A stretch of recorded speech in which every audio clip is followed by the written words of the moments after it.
Matthieu, chapitre 1. Voici la généalogie de Jésus-Christ, fils de David, fils d'Abraham.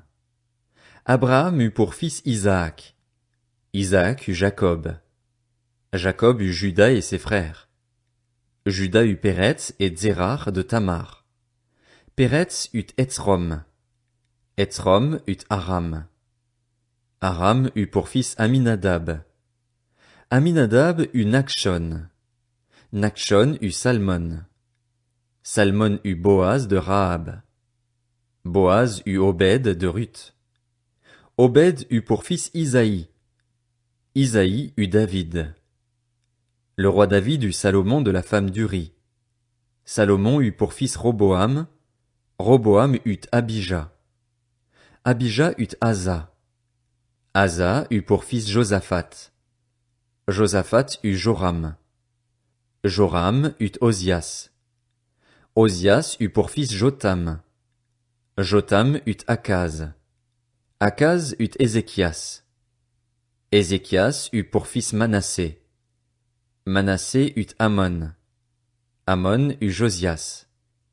Josias eut pour descendant Jéconias et ses frères, à l'époque de la déportation à Babylone.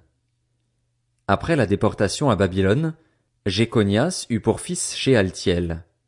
Shealtiel eut Zorobabel. Zorobabel eut pour fils Abiud. Abiud eut Eliakim. Eliakim eut Azor. Azor eut pour fils Sadoc.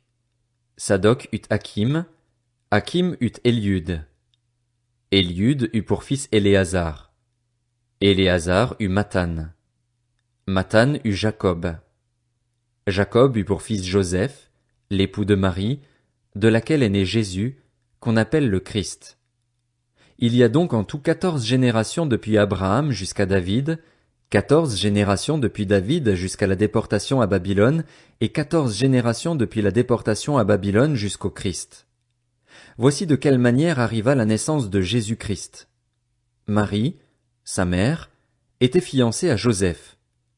Or, avant qu'ils aient habité ensemble, elle se trouva enceinte par l'action du Saint-Esprit.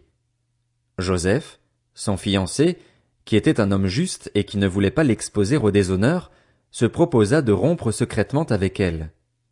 Comme il y pensait, un ange du Seigneur lui apparut dans un rêve et dit: « Joseph, descendant de David, n'aie pas peur de prendre Marie pour femme, car l'enfant qu'elle porte vient du Saint-Esprit.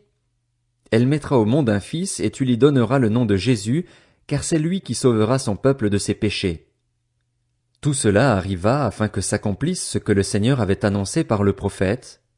La Vierge sera enceinte.